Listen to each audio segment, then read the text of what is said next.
एक लंबी कहानी जो दानवीर कर्ण की 3 अनमोल शिक्षाएं देती है और बताती है कैसे उनकी एक बात ने श्री कृष्ण की आंखों में भी आंसू ला दिए। बहुत पुराने समय की बात है, जब उज्जैन के सिंहासन पर एक महान प्रतापी राजा विक्रमादित्य विराजमान थे। वह दिन राजा के लिए किसी अग्निपरीक्षा से कम न था। उनका चेहरा क्रोध से तमतमाया हुआ था और राजमहल के दरबार में एक अजीब सा सन्नाटा पसरा था, जैसे समय रुक गया हो और सबकी सांसें थमी हुई हों। मंत्रीगण, सैनिक और सभी दरबारी चुपचाप खड़े थे, किसी अनहोनी की आशंका से भयभीत। राजा बार बार दरबार के मुख्य द्वार की ओर देख रहे थे। ऐसा लग रहा था कि वे किसी विशेष व्यक्ति के आने की प्रतीक्षा कर रहे हैं और अब धैर्य की सीमा टूट रही थी। अंततः उनके क्रोध का ज्वालामुखी फूट पड़ा। उन्होंने अपने सबसे भरोसेमंद मंत्री कहर सिंह की ओर देखते हुए गुस्से से कहा, मंत्री, यह क्या अपमान है? इस राज्य का राजा मैं हूं या कोई साधु? हम यहाँ इतने समय से इंतजार कर रहे हैं और वह अब तक नहीं पहुंचा। यह हमारे धैर्य की परीक्षा है और मैं अब और प्रतीक्षा नहीं करूंगा। यदि वह साधु तुरंत नहीं आया तो उसका परिणाम वह स्वयं भोगेगा। मंत्री कहर सिंह ने झुककर विनम्रता से उत्तर दिया, महाराज, कृपया क्रोध न करें। वह साधु अवश्य ही आएंगे, किंतु वह समय का बहुत पाबंद हैं और बिना किसी कारण देर नहीं करते। राजा की आंखों में क्रोध के साथ एक विचित्र व्याकुलता भी झलक रही थी। असल में वह साधु कोई साधारण तपस्वी नहीं था। उसकी एक अनोखी शक्ति थी, वह व्यक्ति के चेहरे को देखकर उसके भाग्य का रहस्य बता सकता था। राजा विक्रम जानना चाहते थे कि क्या वे केवल इस धरती के नहीं बल्कि पूरे विश्व के सबसे महान सम्राट बन सकते हैं या नहीं। साधु का आगमन और कठोर भविष्यवाणी। तभी दरबार के द्वार से एक दिव्य नाद गूंजा। हर किसी की नजर उस दिशा में उठ गई। एक लंबा, तेजस्वी साधु भीतर प्रवेश कर रहा था। वस्त्र गेरुए थे, हाथ में चिमटा था और चेहरा दिव्यता से दमक रहा था। उसकी आंखों में गहरी चमक और मुख पर गहरी शांति थी। दरबार में उपस्थित हर व्यक्ति सहज ही उसके प्रति श्रद्धा से झुक गया। साधु ने राजा के सामने हाथ जोड़कर नम्रता से प्रणाम किया, लेकिन राजा का क्रोध अभी शांत नहीं हुआ था। उन्होंने रूखे स्वर में पूछा, तुम इतनी देर से क्यों आए? क्या तुम्हें ज्ञात नहीं कि एक राजा का समय कितना अमूल्य होता है? साधु ने शांति से उत्तर दिया, राजन, समय केवल राजाओं का नहीं, तपस्वियों का भी मूल्यवान होता है। फिर भी मैं आपकी सेवा में उपस्थित हूं। कृपया जो प्रश्न पूछना हो पूछें।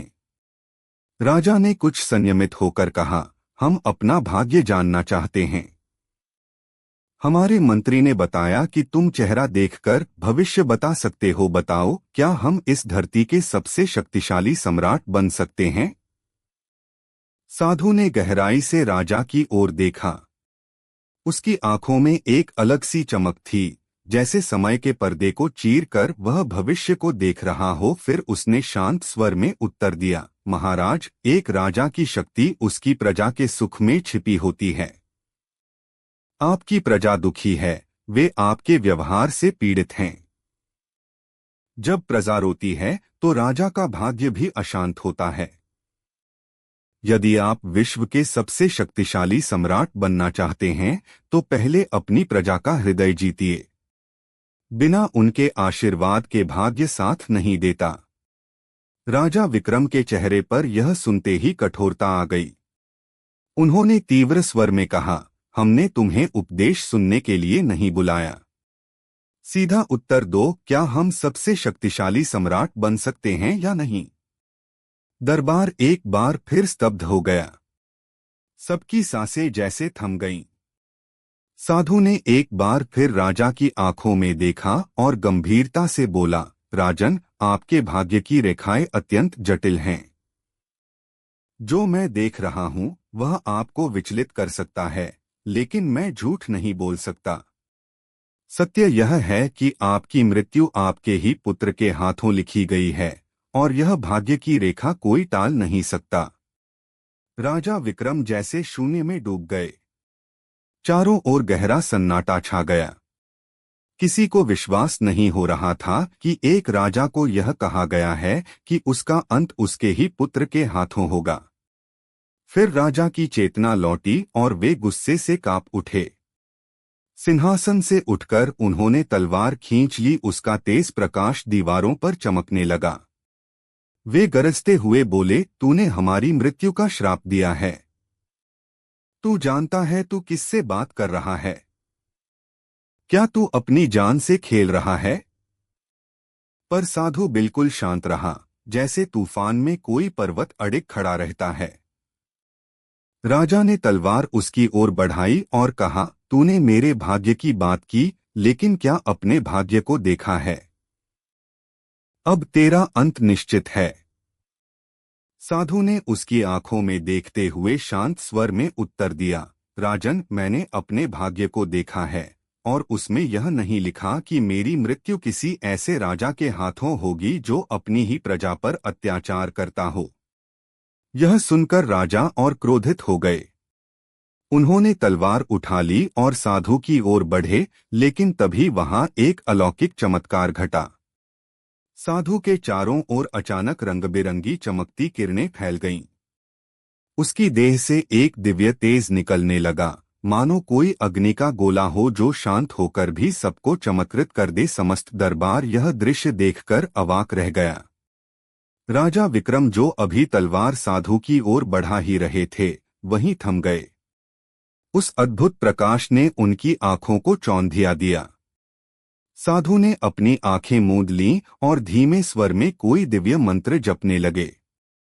उसका स्वर शांत था, लेकिन वातावरण में एक गूंज पैदा कर रहा था, जैसे समय भी उसकी साधना में शामिल हो गया हो। फिर एक चमत्कारी प्रकाश लहर की तरह फूटा और देखते ही देखते वह साधु उसी प्रकाश में लुप्त हो गया।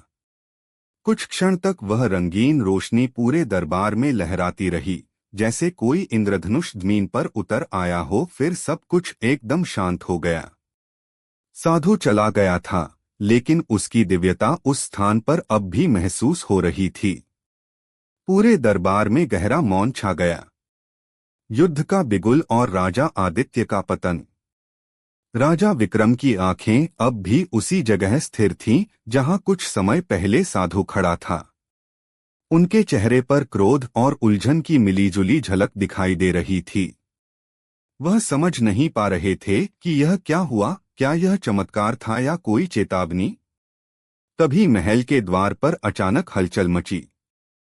एक सैनिक तेजी से दौड़ता हुआ भीतर आया। उसने घुटनों के बल बैठकर प्रणाम किया और घबराए हुए स्वर में कहा, महाराज, बड़ी विपत्ति आ गई है। पड़ोसी राज्य के राजा महाराज आदित्य ने हमारे राज्य पर आक्रमण कर दिया है। वे महल के द्वार पर खड़े हैं और आपको युद्ध के लिए ललकार रहे हैं।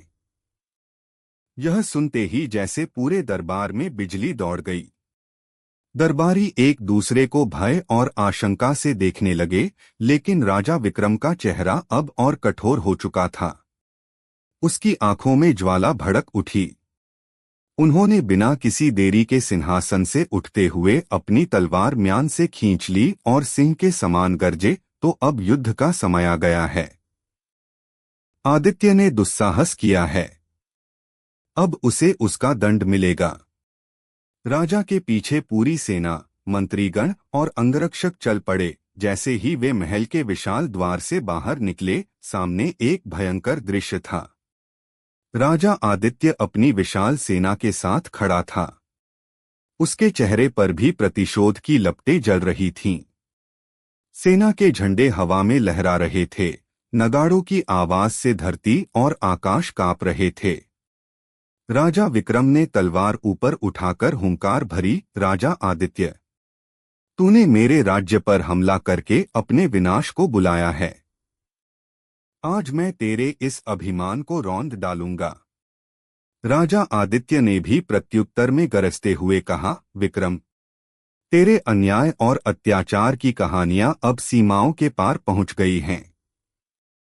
मैं आज धर्म की रक्षा करने आया हूं। तुझे युद्ध के लिए ललकारता हूं। राजा विक्रम ने क्रूर हंसी हंसते हुए उत्तर दिया, तेरी यह ललकार ही तेरी सबसे बड़ी भूल है, आदित्य। आज तेरी सेना भी मिटेगी और तेरा वंश भी। तैयार हो जा अपने अंत के लिए। इतना कहते ही रणभूमि में शंखनाद हुआ। युद्ध का नगाड़ा गूंज उठा। दोनों सेनाएं भयानक गर्जना के साथ एक दूसरे से टकरा गईं। तलवारों की टंटनाहट, घोड़ों की टापों की ध्वनि और सैनिकों की ललकार से धरती कांप उठी। ऐसा लग रहा था जैसे प्रकृति भी इस विनाश लीला को देखकर डर गई हो। राजा विक्रम युद्ध में जैसे साक्षात यमराज बन गए थे। एक के बाद एक शत्रु सैनिक उनके तलवार के वार से धराशायी होते जा रहे थे। उनका हर प्रहार बिजली की रफ्तार से चलता और दुश्मन की ढाल को चीर कर निकल जाता। आदित्य की सेना विक्रम के पराक्रम से पीछे हटने लगी, किंतु महाराज आदित्य भी वीरता में कम न थे। उन्होंने भी विक्रम की सेना के अनेक योद्धाओं को पछाड़ा और साहस के साथ मुकाबला किया। युद्ध लगातार उग्र होता जा रहा था। अंततः वह क्षण आया जब दोनों सम्राट आमने सामने हो गए। राजा आदित्य ने पहला वार किया, लेकिन विक्रम ने चतुराई से उसे टाल दिया और तुरंत पलटवार किया। उनका वार इतना तेज था कि सीधा जाकर आदित्य के वक्ष में लग गया। राजा आदित्य लड़खड़ाते हुए जमीन पर गिर पड़े। उनके मुख से एक पीड़ा भरी कराह निकली। कांपती आवाज में उन्होंने कहा, विक्रम, तुमने आज मुझे हरा दिया, लेकिन याद रखो, अधर्म की विजय सदा नहीं टिकती। तुम्हारा अंत भी निश्चित है और वह अंत तुम्हारे ही कुल से आएगा। यह कहते ही उन्होंने अंतिम सांस ली। उनकी वाणी जैसे आकाश में अटल भविष्यवाणी बनकर गूंज उठी। विक्रम ने तलवार उठाकर गर्जना की, यह है राजा विक्रम की शक्ति। जिसने मुझे ललकारा उसका यही अंजाम हुआ। किंतु भीतर कहीं आदित्य के अंतिम शब्द और साधु की वाणी गूंजने लगी थी, तुम्हारा अंत तुम्हारे अपने ही घर से होगा। आदित्य का वंशज, एक नया संकट।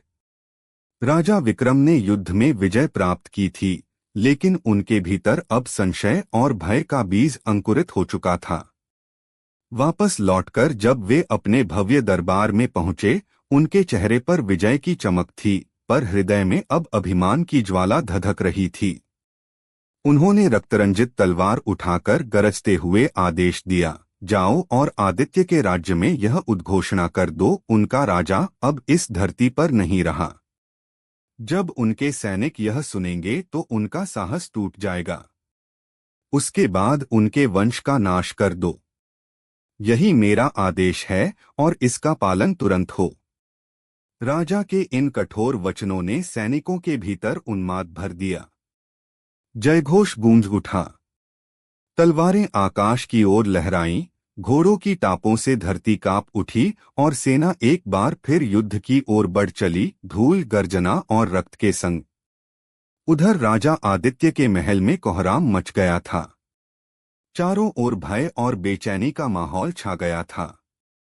जहां पहले रौनक और गरिमा बसती थी, वहां अब सन्नाटा पसरा हुआ था। ऐसा सन्नाटा जो किसी बड़े तूफान से पहले की शांति जैसा लगता है।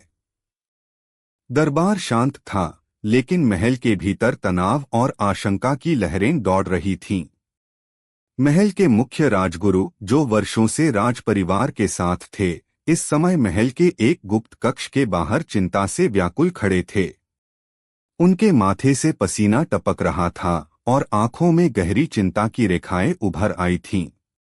वे बार बार उस द्वार की ओर देख रहे थे, मानो किसी अत्यंत महत्वपूर्ण समाचार की प्रतीक्षा कर रहे हों। तभी कक्ष का द्वार धीरे से खुला। एक दासी कांपती हुई बाहर निकली। उसकी गोद में एक नवजात शिशु लिपटा हुआ था। वह थरथराते स्वर में बोली, गुरुदेव, रानी चंद्रलेखा ने एक सुंदर पुत्र को जन्म दिया है। राजगुरु ने नवजात की ओर देखा। उनके मुख पर क्षण भर को आश्चर्य की झलक उभरी, लेकिन तुरंत ही वह दृष्टि एक गहरी पीड़ा में बदल गई। उन्होंने धीरे से कहा, यह घड़ी बहुत दुखद है दासी। बहुत ही कठिन समय आ गया है। दासी घबरा गई। उसने कांपते हुए स्वर में पूछा, गुरुदेव, यह क्या कह रहे हैं? महारानी ने पुत्र जन्मा है, यह तो आनंद का अवसर है। यह तो उत्सव का समय होना चाहिए। राजगुरु ने गहरी सांस ली, मानो हृदय पर रखे भारी पत्थर को बाहर निकालना चाहते हों। फिर धीमे स्वर में बोले, दासी, तुम्हें नहीं पता, महाराज आदित्य अब इस लोक में नहीं रहे। युद्ध में महाराज विक्रम के हाथों उनका वध हो गया है। यह समाचार शीघ्र ही पूरे राज्य में फैल जाएगा। यह सुनकर दासी स्तब्ध रह गई। राजगुरु ने आगे कहा, और इससे भी अधिक भयावह बात यह है, राजा विक्रम ने आज्ञा दी है कि आदित्य के वंश का समूल नाश कर दिया जाए। इस शिशु का अस्तित्व ही अब शत्रु के लिए संकट है। वे इसे जीवित नहीं छोड़ेंगे। दासी की आंखों में भय उमड़ आया। वह बोली, गुरुदेव, अब हम क्या करें? इस शिशु और रानी को कहाँ छिपा सकते हैं? सैनिक तो किसी भी क्षण महल में घुस सकते हैं। राजगुरु की आंखों में अब सिर्फ चिंता नहीं, बल्कि एक दृढ़ निश्चय की ज्वाला भी जल उठी थी। उन्होंने तेज लेकिन शांत स्वर में कहा, समय बहुत कम है। यह बालक केवल एक नवजात नहीं है, यह आदित्य की अंतिम ज्योति है, यह हमारे भविष्य की आशा है। मैं दृढ़ता से मानता हूं, एक दिन यही पुत्र अन्याय के अंधकार को खत्म करेगा और अपने पिता की मृत्यु का बदला लेगा। हमें इसे हर कीमत पर बचाना होगा। गुप्त सुरंग और एक नया अध्याय। तभी महल के द्वारों पर जोर की धमक सुनाई दी। सैनिकों की गरजती हुई आवाजें गलियारों में गूंजने लगीं। वे दरवाजे तोड़ने लगे थे। राजगुरु ने दासी को संकेत दिया, जल्दी करो। रानी चंद्रलेखा और बालक को लेकर गुप्त सुरंग से निकल जाओ। मैं इन सैनिकों को रोकने का प्रयास करूंगा। समय हमारे विरुद्ध है, लेकिन हम प्रयास किए बिना हार नहीं मान सकते। दासी ने शिशु को हृदय से चिपकाया और महल की अंधेरी सुरंगों की ओर भागी, उन छिपी राहों की ओर जिन्हें केवल राजपरिवार और कुछ विशिष्ट लोग ही जानते थे। जैसे ही वह अंधेरे में गुम हुई, पीछे महल में उथल पुथल मच गई। राजा विक्रम की सेना ने पूरे महल को घेर लिया था। तलवारों की खनक, घोड़ों की टापें और सैनिकों की गर्जनाएं महल की छतों तक गूंज रही थीं। महल की हर ईंट अब डर से कांप रही थी। एक कक्ष में रानी चंद्रलेखा अपने नवजात को गोद में लिए बैठी थीं। उनकी आंखों में गहरा भय था। पास ही राजगुरु उन्हें साहस देने का प्रयास कर रहे थे, लेकिन उनके चेहरे पर भी तनाव की गहरी रेखाएं थीं। अचानक दरवाजे पर तेज धमाके होने लगे। 2 सैनिक कक्ष में जबरन घुसने लगे। उनमें से एक बोला, मुझे पूरा विश्वास है यही बालक राजा आदित्य का उत्तराधिकारी है। हमें इसे ढूंढकर मार डालना है। यह राजा विक्रम का आदेश है। दूसरा सैनिक बोला, हमें पहले ही जानकारी थी कि रानी गर्भवती है। अब यह बालक विक्रम के लिए खतरा बन सकता है। इसे खत्म करना जरूरी है। इतना कहकर एक सैनिक दासी की ओर झपटा और शिशु को उसकी गोद से छीन लिया। शिशु के रोने की आवाज पूरे कक्ष में गूंजने लगी। दासी ने उसे बचाने की बहुत कोशिश की, लेकिन सैनिकों की निर्दयता के आगे वह कुछ न कर सकी। दूसरे सैनिक ने तलवार से उस पर वार कर दिया। वह भूमि पर गिर पड़ी और रक्त से फर्श लाल हो गया। यह दृश्य देखकर रानी चंद्रलेखा की चीख निकल गई। राजगुरु ने परिस्थिति को भांपते हुए तुरंत दरवाजा भीतर से बंद कर दिया और कुंडी लगाई। उन्होंने कांपती रानी की ओर देखा और गंभीर स्वर में कहा, महारानी, समय हमारे विरुद्ध है। शिशु को छीन लिया गया है। महाराज आदित्य युद्ध भूमि में शहीद हो चुके हैं। और अब शत्रु आपके पुत्र को समाप्त करना चाहता है। हमें तुरंत यहाँ से निकलना होगा। रानी की आंखों से आंसू थम नहीं रहे थे। कांपती हुई आवाज में वह बोली, गुरुदेव, मेरा पुत्र, मेरा पुत्र कहाँ है? राजगुरु ने उनका हाथ थामकर दृढ़ता से कहा, महारानी, यह समय शोक का नहीं, साहस का है। अभी हमें आपको इस मृत्युपाश से सुरक्षित निकालना होगा। उन्होंने कक्ष के एक कोने की ओर इशारा करते हुए कहा, देखिए, वहां से एक गुप्त सुरंग जाती है। यह सुरंग महाराज आदित्य ने स्वयं बनवाई थी, ऐसे ही संकट के लिए। यह जंगल तक जाती है। हम वहीं से निकलेंगे। ईश्वर ने चाहा तो हम अवश्य सुरक्षित रहेंगे। रानी चंद्रलेखा का हृदय मानो टूट गया था। उनके स्वामी अब इस दुनिया में नहीं थे और नवजात पुत्र पर भी मृत्यु की तलवार लटक रही थी। कांपते हुए स्वर में उन्होंने कहा, राजगुरु, राजा विक्रम अत्यंत क्रूर है। उसने मेरे स्वामी को निष्ठुरता से मार डाला और अब मेरे पुत्र की भी बलि लेना चाहता है। बताइए, मैं इस जीवन का क्या करूं? राजगुरु ने करुणा से उनका कंधा थामा और गहरी श्रद्धा से बोले, महारानी, अब धैर्य खोने का समय नहीं है। राजगुरु की गंभीर वाणी रानी चंद्रलेखा के भीतर के टूटे हुए आत्मविश्वास को जैसे एक नई दिशा दे रही थी। उन्होंने कोमल स्वर में कहा, महारानी, मत भूलिए, आपके स्वामी का बलिदान व्यर्थ नहीं जा सकता। आपको उस बलिदान की लौ को जीवित रखना है। आपके पुत्र का जीवन अनमोल है, वह केवल आपका नहीं, पूरे राज्य का उत्तराधिकारी है। एक दिन वही न्याय की मशाल बनकर प्रकट होगा। यह संग्राम तभी पूर्ण होगा जब आप जीवित रहेंगी। रानी चंद्रलेखा की आंखों में बहते आंसुओं के बीच अब निश्चय की चिंगारी चमकने लगी थी। उन्होंने धीरे धीरे अपने आंसुओं को पोंछा। अब उनके चेहरे पर दुख से अधिक एक नई उम्मीद का प्रकाश था। राजगुरु ने उनका हाथ थामा और उन्हें महल के उस गुप्त द्वार तक ले गए जिसे समय की विकट परिस्थिति में बचाव के लिए बनाया गया था। फर्श पर एक भारी पत्थर रखा था। राजगुरु ने उसे हटाया तो नीचे एक संकरी अंधेरी सुरंग दिखाई दी। उन्होंने कहा, चलिए महारानी, यह सुरंग हमें महल से बाहर जंगल तक सुरक्षित ले जाएगी, लेकिन हमें शीघ्रता करनी होगी, समय बहुत कम है। रानी ने एक बार मुड़कर उस कक्ष की ओर देखा, वही स्थान जहां कुछ क्षण पहले उनका नवजात पुत्र उनसे छीन लिया गया था। वह क्षण उनकी आत्मा पर जैसे गहरी खरोंच बनकर रह गया था। फिर उन्होंने गहरी सांस ली और कठोर मन से उस अंधेरे मार्ग में प्रवेश कर लिया। जंगल में त्याग और दिव्य हस्तक्षेप। इधर जंगल की एक दिशा में राजा विक्रम के 2 सैनिक उस नवजात शिशु को लेकर आगे बढ़ रहे थे। रात का अंधकार और घना जंगल उनके निर्दयी इरादों को और भी भयावह बना रहा था। पहला सैनिक हंसते हुए बोला, अब इसका क्या करना है? राजा विक्रम की सीधी आज्ञा है, इसे समाप्त कर दो। दूसरे ने जवाब दिया, हमें तलवार से मारने की जरूरत नहीं। इसे इस झाड़ी में फेंक दो, भूख, प्यास और जंगली जानवर इसका काम तमाम कर देंगे। हमारे हाथ भी गंदे नहीं होंगे।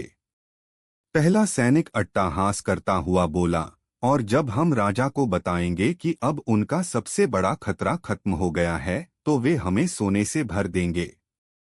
दूसरे ने सहमति में सिर हिलाया। फिर उन्होंने नवजात को झाड़ियों में फेंक दिया। मासूम बालक फूट फूट कर रोने लगा। उसकी करुण पुकार जंगल की नीरवता में गूंजने लगी, लेकिन उन निर्दयी सैनिकों के हृदय में कोई करुणा न थी। वे मुड़े और बोले, चलो, अब राजा को शुभ समाचार देना है, और दोनों जंगल की ओर बढ़ गए। बालक का विलाप धीरे धीरे रात के सन्नाटे में गुम होता गया। उधर रानी चंद्रलेखा और राजगुरु घने जंगल के अंधेरे में निरंतर बढ़ते जा रहे थे। पेड़ों की सरसराहट, दूर से आती जंगली जानवरों की डरावनी आवाजें सब मिलकर वातावरण को भयावह बना रही थीं। लेकिन उनके भीतर भय नहीं बल्कि एक बेचैन साहस का प्रवाह था। कुछ दूर चलने के बाद उन्हें एक छोटी सी कुटिया दिखाई दी। कुटिया के बाहर एक तेजस्वी साधु ध्यान मग्न अवस्था में बैठे थे। उनके मुख पर गंभीरता और शांति का अद्भुत संतुलन था, जैसे वर्षों की तपस्या उनकी आंखों में झलक रही हो। जब साधु ने अपनी आंखें खोलीं तो उनकी दृष्टि सीधी रानी और राजगुरु पर पड़ी। वे शांत स्वर में बोले, कहिए राजगुरु, इस घने वन में आप इस समय कैसे, और यह देवी कौन है जिनके मुख पर पीड़ा और व्याकुलता स्पष्ट झलक रही है? राजगुरु ने श्रद्धा से झुककर साधु को प्रणाम किया और धीमे स्वर में बोले, हे पूज्य साधु महाराज, समय संकटमय है। यह देवी रानी चंद्रलेखा हैं, महाराज आदित्य की धर्मपत्नी। उनके साथ घोर अन्याय हुआ है। राजा विक्रम ने छल से महाराज का वध कर दिया और नवजात शिशु को उनसे छीन लिया। रानी स्वयं अब अपने प्राणों के लिए भाग रही हैं। हम आपकी शरण में हैं। साधु ने शांति से सब सुना। फिर उन्होंने एक लंबी सांस ली और गहन स्वर में कहा, जो हो चुका है वह विधाता की इच्छा थी। होने को कोई नहीं टाल सकता, लेकिन याद रखिए, हर अंधकार के बाद एक नई सुबह जन्म लेती है। जब तक समय अनुकूल न हो, रानी चंद्रलेखा मेरी इस कुटिया में रहेंगी। वे मेरी शरण में पूर्णतः सुरक्षित हैं। अब तक अपने आंसुओं को रोक रही रानी चंद्रलेखा साधु की करुणा से भरी वाणी सुनते ही फूट फूट कर रो पड़ी। उनके भीतर का बंधा हुआ ज्वार अब टूट गया था। साधु ने उन्हें सांत्वना देते हुए कहा, महारानी, निराश मत होइए। ईश्वर की लीला अकल्पनीय होती है। जहां अंत दिखता है वहीं कोई नई शुरुआत भी छिपी होती है। पर रानी की पीड़ा इतनी गहरी थी कि वह अब भी थम नहीं रही थी। कांपती स्वर में वह बोली, कैसे न हो हम निराश साधु महाराज। पहले मेरे स्वामी को मुझसे छीन लिया गया, अब मेरे पुत्र को भी मैं तो उसका चेहरा तक नहीं देख सकी। अब जीवन में शेष क्या बचा है? साधु ने उनकी ओर दया और प्रेम की दृष्टि से देखा और बोले, महारानी, जीवन में जो कुछ होता है वह व्यर्थ नहीं होता। हर घटना के पीछे कोई उद्देश्य होता है। आपके पुत्र को ईश्वर ने किसी महान कार्य के लिए भेजा है। यह मत सोचिए कि वह लुप्त हो गया। यदि भाग्य में पुनर्मिलन लिखा है तो आप अवश्य मिलेंगी। बस विश्वास न टूटने दें। रानी ने साधु के वचनों को ध्यान से सुना। उनके भीतर एक हल्की सी उम्मीद फिर से जागने लगी। अब भी उनकी आंखों में दुख था, लेकिन साथ ही साथ उस पीड़ा में विश्वास की एक झलक भी शामिल हो गई थी। साधु बोले, अब आप इस वन की शरण में हैं। मैं आपकी रक्षा करूंगा। यह समय है धैर्य, भक्ति और विश्वास का। यदि ईश्वर ने आपको जीवित रखा है तो समझिए कि आपका कर्म अब भी अधूरा है। आपकी यात्रा अब एक नए अध्याय में प्रवेश कर रही है।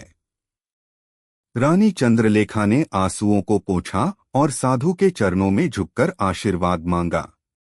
साधु ने करुणा से हाथ उठाया और आशीर्वाद देते हुए बोले, ईश्वर का स्मरण कीजिए महारानी। आपका पुत्र भाग्यशाली है। उसका जीवन अभी खत्म नहीं हुआ है। उसका भविष्य अभी बाकी है। वह इस संसार में कोई बड़ा कार्य करने आया है। झोपड़ी के बाहर चांदनी बिखरी हुई थी। रात की नीरवता में भी प्रकृति की एक रहस्यमय शांति फैली हुई थी।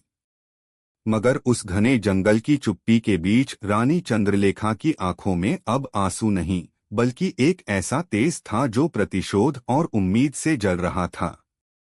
वह अब केवल एक शोकग्रस्त स्त्री नहीं रही थी, वह एक माँ थी जो अपने पुत्र को खोजने और अपने पति की हत्या का बदला लेने के लिए जीने को तैयार थी। विक्रम के महल में एक कुरूप पुत्र का जन्म।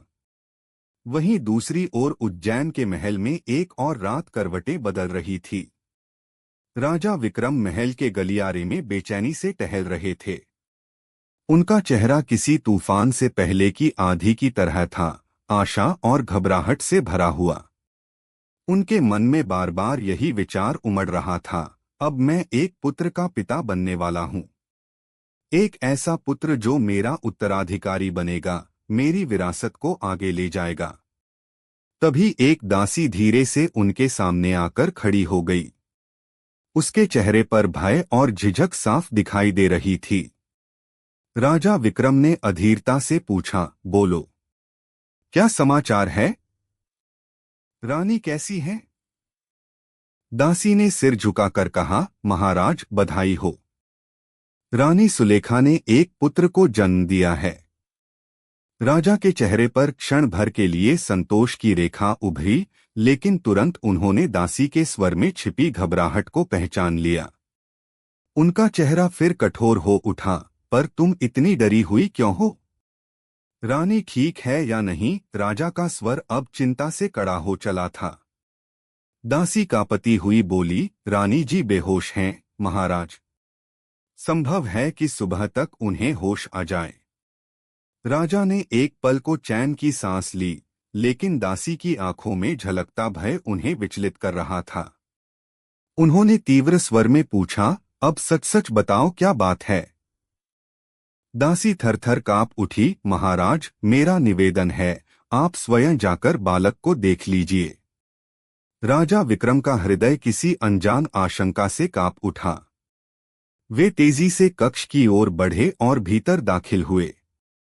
उनके कदम जैसे जैसे पालने के पास पहुंचे, उनके चेहरे का रंग बदलने लगा। पालने में जो बालक था वह अत्यंत कुरूप था। उसका मुख विकृत था, पेट असामान्य रूप से फूला हुआ और आंखों में कोई चमक न थी। राजा विक्रम सन्न रह गए। उनकी सारी कल्पनाएं, उनके सपनों का उत्तराधिकारी वह इस रूप में नहीं हो सकता था। द्रोणाचार्य का गुरुकुल और कर्ण का आगमन। कई वर्ष बीत गए। जंगल की कुटिया में रानी चंद्रलेखा ने साधु के सान्निध्य में जीवन बिताया। साधु ने उन्हें धर्म, धैर्य और नीति के गहरे रहस्यों का ज्ञान दिया। रानी अब पहले से कहीं अधिक शांत और आत्मविश्वासी थीं। उन्हें अपने पुत्र के जीवित होने का दृढ़ विश्वास था, भले ही वह कहाँ और किस अवस्था में हो।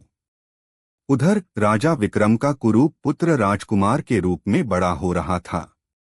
उसके मुख पर कोई तेज न था और वह स्वभाव से भी क्रूर और हठी था।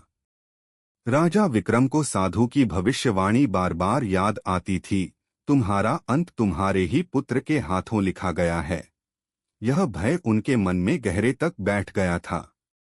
इसी बीच एक और कथा आकार ले रही थी, जो बाद में उज्जैन के भाग्य से जुड़ने वाली थी। एक बालक जिसे दो सैनिक जंगल में छोड़ गए थे, उसे एक दयालु सारथी दंपति ने पाया और पाला था। उन्होंने उसका नाम कर्ण रखा। कर्ण का जन्म भले ही एक राज परिवार में हुआ था, पर उसका बचपन अभाव और संघर्षों से भरा था। वह सारथी पुत्र होने के कारण समाज में उपेक्षित था, पर उसमें नैसर्गिक वीरता, दानशीलता और अद्भुत प्रतिभा थी। कर्ण को शस्त्र विद्या सीखने की तीव्र इच्छा थी। वह जानता था कि एक सारथी पुत्र होने के नाते उसे कोई श्रेष्ठ गुरु नहीं सिखाएगा। वह द्रोणाचार्य के गुरुकुल पहुंचा, जहां राजकुमारों को शिक्षा दी जाती थी। उसने द्रोणाचार्य से विनती की, गुरुदेव, मुझे भी शस्त्र विद्या सिखाए। द्रोणाचार्य ने कर्ण की प्रतिभा को पहचाना, पर समाज के नियमों के अनुसार वे उसे शिक्षा नहीं दे सकते थे। उन्होंने खेद व्यक्त करते हुए कहा, पुत्र, तुम एक सारथी पुत्र हो, मैं केवल क्षत्रियों को शिक्षा देता हूँ। कर्ण का हृदय टूट गया, पर उसने हार नहीं मानी। उसने निश्चय किया कि वह स्वयं ही शिक्षा प्राप्त करेगा। वह जानता था कि इस संसार में कुछ भी असंभव नहीं है, अगर दृढ़ इच्छा शक्ति हो। एक दिन उसने सुना कि परशुराम एक महान गुरु हैं और वे किसी को भी शिक्षा देते हैं, चाहे उसकी जाति कुछ भी हो। परशुराम केवल ब्राह्मणों को सिखाते थे, पर कर्ण को लगा कि यही उसकी अंतिम आशा है।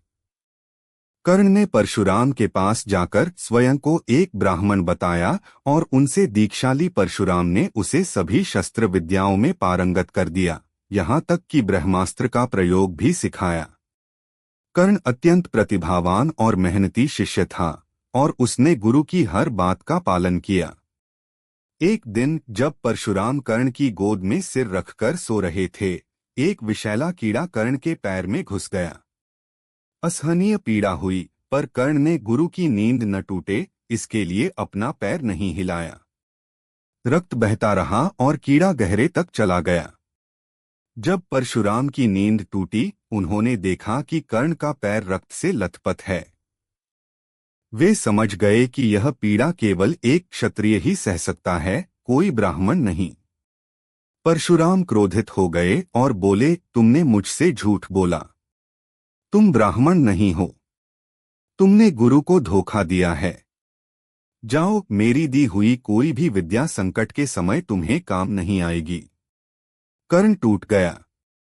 उसे यह श्राप अपने जीवन भर भोगना पड़ा। वह जानता था कि वह राजा आदित्य का पुत्र है, पर समाज ने उसे कभी स्वीकार नहीं किया। उसकी दानशीलता और करुणा की कोई सीमा न थी। वह हर सुबह अपनी दानवीरता के लिए जाना जाता था। कोई भी उससे कुछ भी मांगता, वह कभी मना नहीं करता था। उज्जैन पर छाया दानवीर कर्ण का प्रताप। समय चक्र घूमता रहा। राजा विक्रम की क्रूरता बढ़ती जा रही थी और उनकी प्रजा का दुख भी साधु की भविष्यवाणी और अपने कुरूप पुत्र को देखकर राजा का भय और अधिक बढ़ गया था। उन्हें लगा कि उनके राज्य का अंत निकट है। उधर कर्ण का नाम उसकी वीरता और दानशीलता के लिए दूर दूर तक फैल चुका था। वह अपनी दानवीरता के लिए इतना प्रसिद्ध था कि कोई भी उससे कुछ भी मांगने आता, वह उसे खाली हाथ नहीं लौटाता। उसकी दानशीलता इतनी थी कि लोग उसे दानवीर कर्ण के नाम से जानते थे। एक दिन राजा विक्रम ने अपने दरबार में एक घोषणा की, जो कोई भी मेरे राज्य में असाधारण दानवीरता का परिचय देगा, उसे मैं अपने राज्य का सबसे बड़ा सम्मान दूंगा। यह घोषणा राजा ने अपने मन के भय को कम करने के लिए की थी, ताकि उन्हें लगे कि वे अभी भी भाग्य को बदल सकते हैं। कई धनी व्यापारी और राजा इस प्रतियोगिता में शामिल हुए, पर कोई भी कर्ण के सामने न टिक सका। कर्ण ने अपना सब कुछ दान कर दिया, यहाँ तक कि अपने सोने के कवच और कुंडल भी, जो उसे जन्म से प्राप्त थे और उसे अजेय बनाते थे। यह खबर राजा विक्रम तक पहुंची। उन्होंने कर्ण को अपने दरबार में बुलाया। जब कर्ण दरबार में आया तो राजा विक्रम ने उसके चेहरे पर एक अद्भुत तेज देखा। उन्हें लगा कि यह व्यक्ति कोई साधारण नहीं है। राजा ने उससे पूछा, तुमने क्या दान किया है, दानवीर? कर्ण ने विनम्रता से उत्तर दिया, महाराज, मैंने अपनी सामर्थ्य के अनुसार सब कुछ दान किया है, जो भी किसी ने मांगा। राजा ने पूछा, क्या तुम्हारे पास कुछ भी नहीं बचा? कर्ण ने मुस्कुराते हुए कहा, महाराज, मेरे पास मेरा स्वाभिमान और मेरी आत्मा बची है। और हाँ, मेरा जीवन भी अगर आप कहें तो मैं इसे भी दान कर सकता हूँ। राजा विक्रम चकित रह गए। उन्होंने ऐसा व्यक्ति पहले कभी नहीं देखा था। साधु की भविष्यवाणी उनके मन में फिर से गूंजी। नीति का रहस्योद्घाटन और श्री कृष्ण का आगमन। इस बीच रानी चंद्रलेखा और राजगुरु अभी भी साधु की कुटिया में रह रहे थे।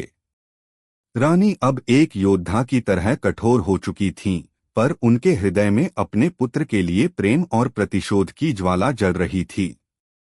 साधु ने उन्हें अब उज्जैन लौटने का समय बताया। महारानी, अब समय आ गया है। आपका पुत्र जीवित है और वह अपनी नियति को पूरा करने के लिए तैयार है। आपको उज्जैन जाना होगा और उसे पहचानना होगा, साधु ने कहा। रानी राजगुरु के साथ उज्जैन पहुंची। उन्होंने देखा कि राजा विक्रम के राज्य में हाहाकार मचा हुआ था। राजा का पुत्र, जो अब बड़ा हो चुका था, अपनी कुरूपता और क्रूरता के लिए जाना जाता था। उसने प्रजा पर बहुत अत्याचार किए थे। रानी चंद्रलेखा ने एक गुप्त स्थान पर रहकर घटनाओं पर नजर रखी। उन्हें पता चला कि राजा विक्रम दानवीर कर्ण से बहुत प्रभावित हैं। एक दिन श्री कृष्ण को यह ज्ञात हुआ कि कर्ण अपनी नीति को लेकर भ्रमित है। वह जानता था कि वह कुंती का पुत्र है, पर उसने दुर्योधन की मित्रता का पालन किया था। श्री कृष्ण ने अर्जुन के रथ पर बैठकर युद्ध के मैदान में कर्ण से मुलाकात की। उन्होंने कर्ण को बताया कि वह पांडवों का भाई है और उसे धर्म का पक्ष लेना चाहिए। लेकिन कर्ण ने अपने वचन का पालन किया। उसने कहा, कृष्ण, मैंने दुर्योधन को वचन दिया है। मैं अपने वचन से पीछे नहीं हट सकता। मेरा जीवन दान के लिए है और मेरा धर्म वचन का पालन करना है। कर्ण का अंतिम बलिदान और श्री कृष्ण के आंसू। महाभारत का युद्ध हुआ। कर्ण ने अपनी वीरता का परिचय दिया। जब कर्ण अपने रथ के पहिए को मिट्टी से बाहर निकालने की कोशिश कर रहा था, तब परशुराम का श्राप फलीभूत हुआ। उसे अपनी विद्या का ज्ञान भूल गया। उसी समय अर्जुन ने कृष्ण के कहने पर उस पर वार किया। कर्ण जमीन पर गिर पड़ा, पर अभी भी उसमें प्राण थे। श्री कृष्ण अर्जुन के रथ पर बैठे कर्ण के पास पहुंचे। उन्होंने कर्ण को देखा, एक महान योद्धा जिसे हमेशा समाज ने उपेक्षित किया, पर जिसने कभी अपने धर्म और वचन से मुंह नहीं मोड़ा। श्री कृष्ण ने ब्राह्मण का वेश धारण किया और कर्ण के पास पहुंचे। उन्होंने कर्ण से अंतिम दान मांगा, दानवीर, मुझे कुछ दान दो। कर्ण के पास देने के लिए कुछ नहीं था। वह रक्त से लथपथ था, पर उसके चेहरे पर अब भी दान का भाव था। उसने अपने दांत से सोने का एक टुकड़ा तोड़ा और ब्राह्मण रूपी कृष्ण को दान कर दिया। श्री कृष्ण भावुक हो गए। उन्होंने अपना वास्तविक रूप दिखाया और बोले, कर्ण, तुमने अपनी दानवीरता से मेरा हृदय जीत लिया है। तुम्हारी कोई अंतिम इच्छा है? कर्ण ने टूटे हुए स्वर में कहा, हे कृष्ण, मेरी एक अंतिम इच्छा है। मैं चाहता हूं कि मेरी अंत्येष्टि ऐसे स्थान पर हो जहां कोई पापी न हो। मैंने जीवन भर उपेक्षा सही है, पर मेरा धर्म और मेरा दान कभी नहीं रुका। मुझे पता है कि मेरा जन्म एक राज परिवार में हुआ था, पर मैंने जीवन भर सारथी पुत्र का जीवन जिया। मुझे कभी समाज ने स्वीकार नहीं किया। कर्ण ने आगे कहा, हे कृष्ण, मैंने जीवन भर यह दुख भोगा है कि मुझे मेरे वास्तविक माता पिता का प्यार नहीं मिला। मैंने समाज की उपेक्षा सही है। मेरी अंतिम इच्छा है कि मेरे नाम पर कोई भी दान खाली न जाए।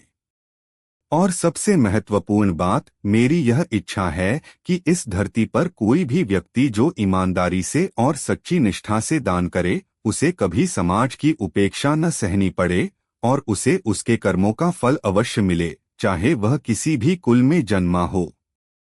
कर्ण के इन शब्दों ने श्री कृष्ण के हृदय को छू लिया। उनकी आंखों में आंसू आ गए। कृष्ण ने कर्ण को अपनी गोद में उठाया और स्वयं उसे अंतिम संस्कार के लिए ले गए। ऐसा स्थान जहां कोई पापी न हो, वह केवल श्री कृष्ण का हृदय ही था। यह थी दानवीर कर्ण की 3 अनमोल शिक्षाएं। वचन का पालन, चाहे कितनी भी कठिन परिस्थिति हो, अपने दिए हुए वचन का पालन करो। दानशीलता, बिना किसी भेदभाव के अपनी सामर्थ्य के अनुसार हमेशा दान करो। कर्म की प्रधानता, जन्म से नहीं, कर्मों से व्यक्ति महान बनता है। कुल या जाति से बढ़कर व्यक्ति के कर्म होते हैं। राजा विक्रम का अंत और नीति का चक्र। महाभारत युद्ध के कुछ समय बाद उज्जैन में भी नीति का चक्र घूमने लगा। राजा विक्रम का कुरूप और क्रूर पुत्र अपनी शक्ति का दुरुपयोग करने लगा। उसने अपने पिता की सत्ता को चुनौती देना शुरू कर दिया। एक रात राजा विक्रम अपने पुत्र के अत्याचारों से तंग आकर महल में सो रहे थे। साधु की भविष्यवाणी बार बार उनके कानों में गूंज रही थी। उनके पुत्र ने, जो अपनी शक्ति के नशे में चूर था, राजा विक्रम पर हमला कर दिया। राजा विक्रम ने प्रतिकार करने की कोशिश की, पर उनके बेटे ने निर्दयता से उन पर वार किया। साधु की भविष्यवाणी सत्य हुई। राजा विक्रम का अंत उनके ही पुत्र के हाथों हुआ।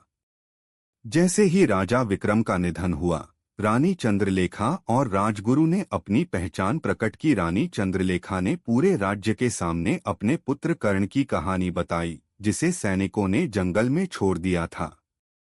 उन्होंने राजा विक्रम के अत्याचारों और उनके कुरूप पुत्र के कुकर्मों का भी पर्दाफाश किया। प्रजा ने रानी चंद्रलेखा और राजगुरु का स्वागत किया।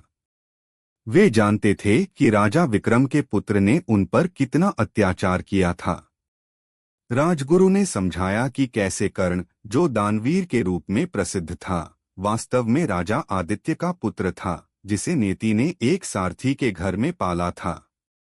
उज्जैन का राज्य अंततः अपने सही उत्तराधिकारी के हाथों में आया।